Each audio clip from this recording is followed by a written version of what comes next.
Halo, selamat siang. Ya, kembali lagi dengan saya. Kali ini kita akan belajar tentang pergerakan nasional. Tentunya ini adalah materi sejarah untuk kelas 11 wajib. Nah, apa saja yang perlu kita pelajari nanti?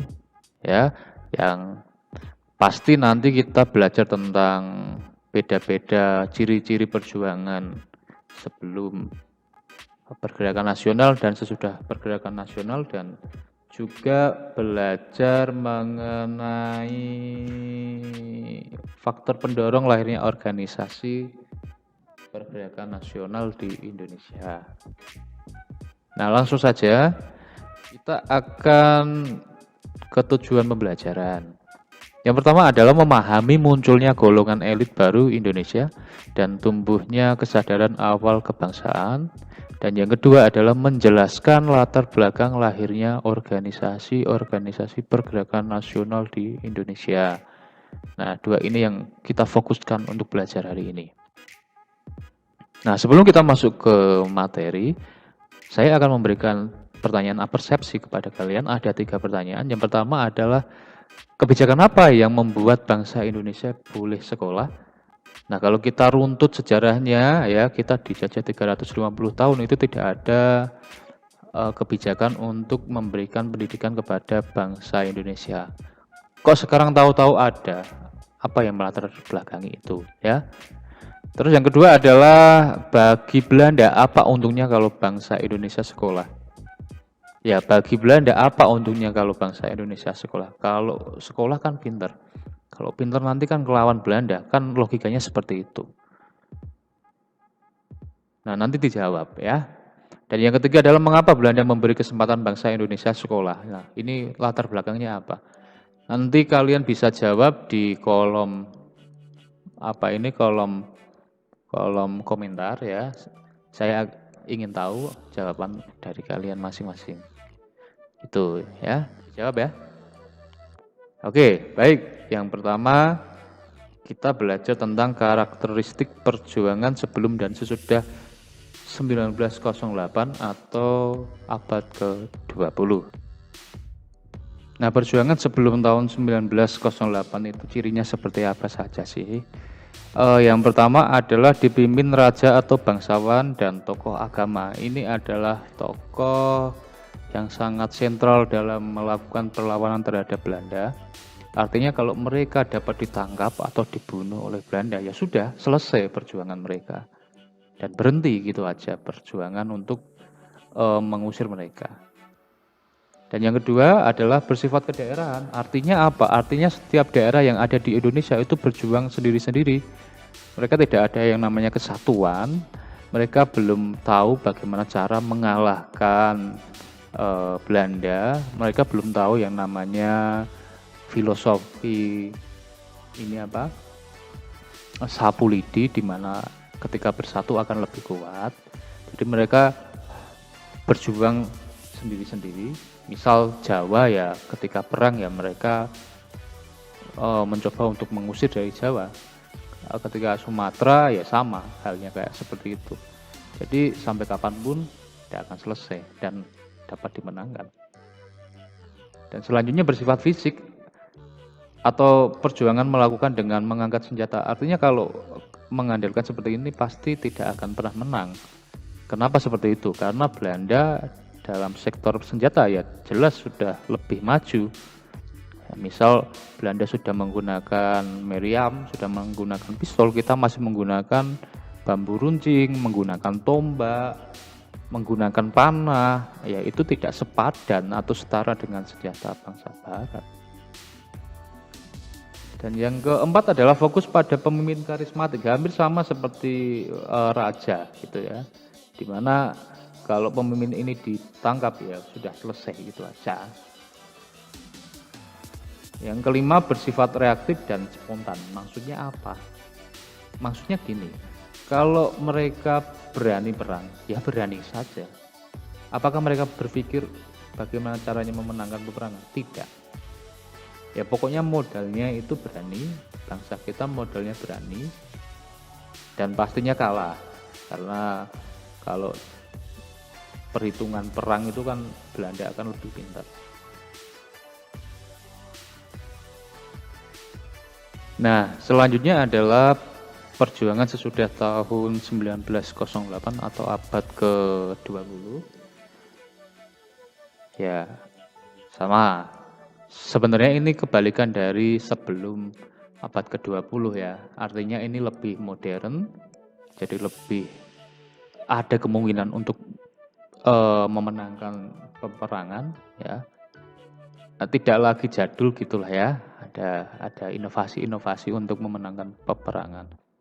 Di antaranya adalah dipimpin dan digerakkan kaum terpelajar.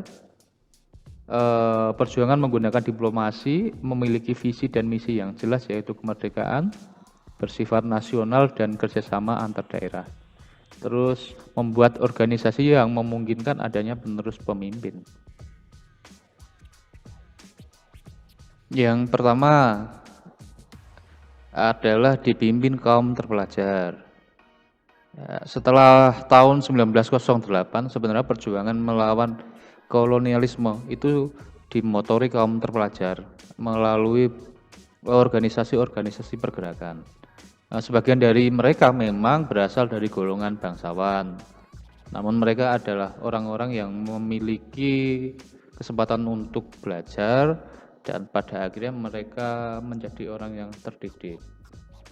Sebenarnya munculnya kaum terpelajar ini tidak lepas dari yang namanya kebijakan politik etis, di mana di politik etis ini ada 3 program. Yang pertama adalah memberikan edukasi, yang kedua irigasi dan imigrasi lah.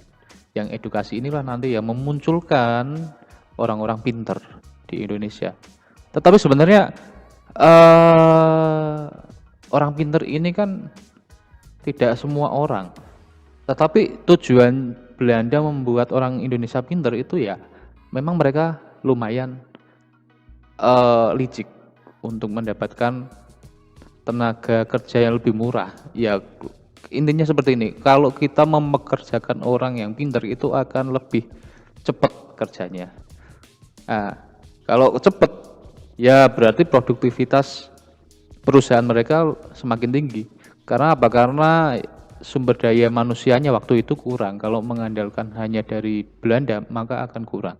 Nah, orang-orang Indonesia disekolahkan ini harapannya mereka membantu dengan gaji murah. Gitu. Ya, dari sini nanti ternyata banyak muncul tokoh-tokoh cendekiawan, antara lain seperti Dr. Sutomo, Suwardi Suryaningrat, Soekarno, Muhammad Hatta, dan Sultan Syahrir. Organisasi-organisasi pergerakan pada akhirnya mereka dirikan, ya, walaupun dengan karakteristik masing-masing. Ada yang bersikap kooperatif moderat dan ada pula yang bersikap non kooperatif radikal nanti ketika mereka mendirikan organisasi.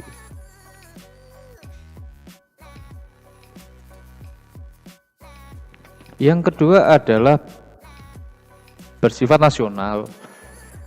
Ya sebenarnya sekitar tahun 1908 ya, hampir seluruh Nusantara itu ingin dijadikan satu oleh Belanda, baik itu dalam bentuk politiknya, hukumnya, pemerintahannya, dan itu semua berada di kekuasaan kolonial Belanda.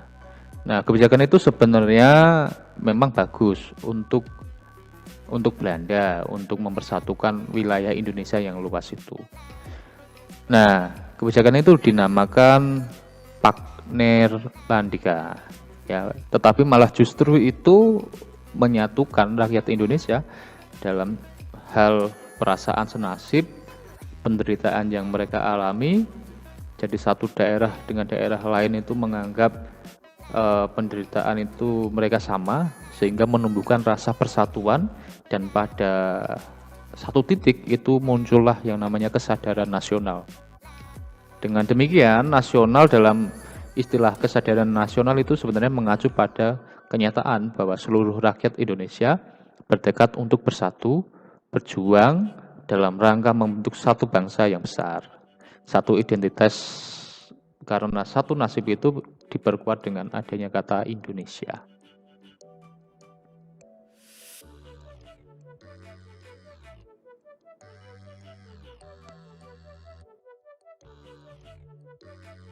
Yang ketiga nih, perjuangan menggunakan jalur organisasi. Kendati perlawanan bersenjata meletus secara sporadis, artinya terus-menerus ya. Tetapi setelah tahun 1908 itu perjuangannya mulai bergeser ke diplomasi, ya, menggunakan jalur organisasi. Para tokoh perjuangan menggunakan cara-cara lebih modern seperti diplomasi, kampanye melalui media massa atau pers, bahkan rapat besar. Nah, itu praktis meninggalkan perjuangan menggunakan senjata, kecuali ada satu gerakan pada kasus PKI pada tahun 1926 hingga 1927 di Jawa dan di Sumatera Barat. Sebenarnya jalur organisasi dilatar belakangi kesadaran bahwa bangsa Indonesia itu belum mampu menandingi kekuatan keuangan, persenjataan, serta organisasi politik dan militer Belanda yang memang sangat kuat.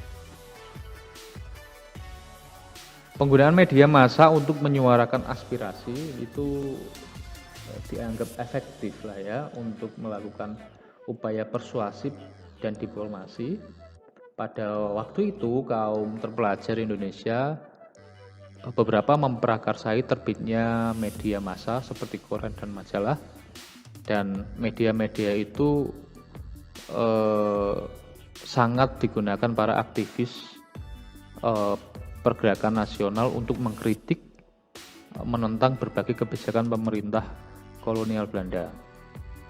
Memang sebelum lahirnya kesadaran nasional, perjuangan melawan Belanda tergantung pada satu atau dua tokoh saja yang dianggap karismatik.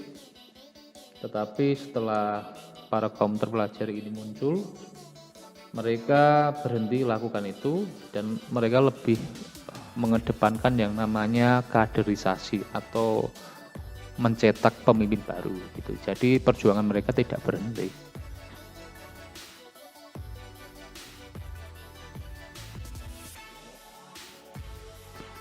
Ya, keempat adalah memiliki visi dan misi yang jelas.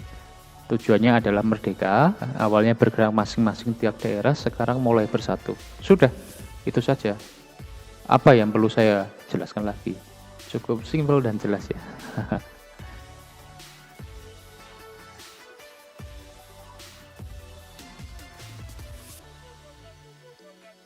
Nah, selanjutnya adalah tentang faktor-faktor lahirnya organisasi pergerakan nasional.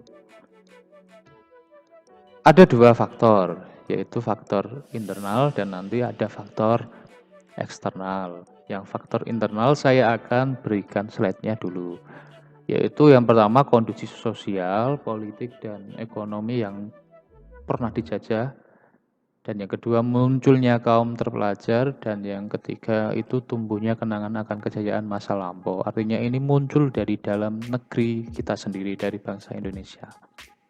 Tetapi juga ada faktor eksternal atau faktor dari luar bangsa kita. Yang pertama tentang kesuksesan pergerakan nasional di negara-negara Asia Afrika. Yang kedua adalah kemenangan Jepang atas Rusia pada tahun 1904, serta masuk dan berkembangnya paham-paham dari Eropa dan Amerika.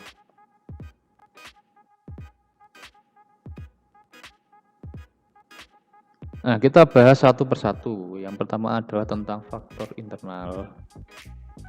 Nah, munculnya kaum terpelajar. Sudah jelas kalau ini berkaitan dengan para tokoh seperti Soekarno, Muhammad Hatta, Agus Salim, dan Tan Malaka, serta Ki Hajar Dewantara. Ini kan pada waktu itu tokoh-tokoh muda yang memberikan dobrakan gerakan yang memang jelas itu untuk memperjuangkan kemerdekaan.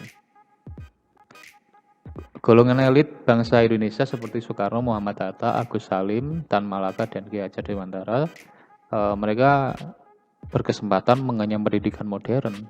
Di lembaga pendidikan modern mereka mempelajari banyak hal termasuk ide-ide pencerahan yang sebelumnya memicu terjadinya transformasi sosial, politik, ekonomi di barat. Jadi ini adalah gerakan secara universal ya. yang terjadi di seluruh dunia, dan itu khususnya kepada negara-negara yang waktu itu dijajah. Nah, ide pencerahan menekankan gagasan-gagasan seperti otonomi, kebebasan, demokrasi, anti perbudakan, serta kesamaan hak dan martabat, diilhami pengetahuan yang luas dan pengalaman penderitaan sesama anak bangsa. Para tokoh bangsa ini memelopori lahirnya organisasi-organisasi pergerakan dengan tujuan yang sama, yaitu Indonesia Merdeka.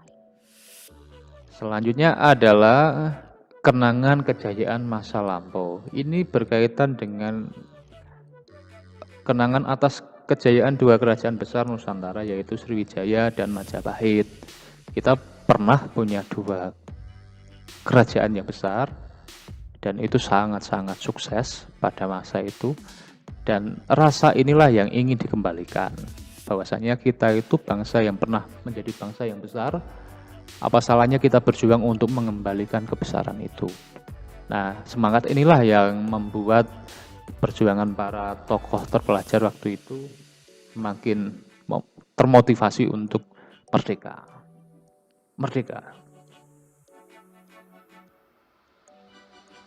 Sedangkan dari faktor eksternal, yang pertama adalah kesuksesan pergerakan nasional di negara-negara Asia Afrika seperti Tiongkok, India, Filipina, Turki, dan Mesir. Negara-negara yang saya sebut ini adalah negara-negara semua dijajah. Ya, mereka bangkit dan mereka semangat untuk berjuang. Ketika mereka semangat, maka bangsa Indonesia juga termotivasi untuk merdeka. Yang kedua itu kemenangan Jepang atas Rusia dalam perang 1904 hingga 1905. Kenapa Jepang yang menang, kita yang termotivasi? Ya, ada sejarahnya bahwa Rusia itu kan negara Eropa. Negara Eropa itu negara adidaya. Dan Jepang itu negara Asia. Dan Jepang bisa mengalahkan Rusia. Itu satu fenomena di mana bangsa Asia bisa menjajah bangsa Eropa. Itu fenomena yang langka, dan itu membuat bangsa-bangsa yang ada di Asia dan Afrika waktu itu sebagai benua ketiga itu semangat bahwasanya tidak ada yang tidak mungkin. Nyatanya Jepang yang negara dari Asia saja bisa mengalahkan negara yang ada di Eropa. Mengapa negara-negara lain tidak bisa? Pasti bisa. Itulah yang membuat motivasi bangsa-bangsa yang dijajah untuk merdeka. Yang selanjutnya adalah masuk dan berkembangnya paham-paham baru dari Eropa dan Amerika seperti liberalisme, demokrasi, dan nasionalisme. Kalau kita berbicara mengenai liberalisme itu kan tentang kebebasan. Jadi hak asasi manusia itu harusnya bebas. Nah, para tokoh liberalisme inilah yang memperjuangkan dihapuskannya yang namanya penjajahan di atas dunia. Karena kalau yang namanya dijajah itu berarti tidak ada kebebasan, tidak ada liberalisme, dan paham ini bertolak belakang dengan penjajahan. Dan demokrasi ya berkaitan dengan rakyat punya hak untuk bersuara juga, dan nasionalisme untuk mencintai bangsa masing-masing.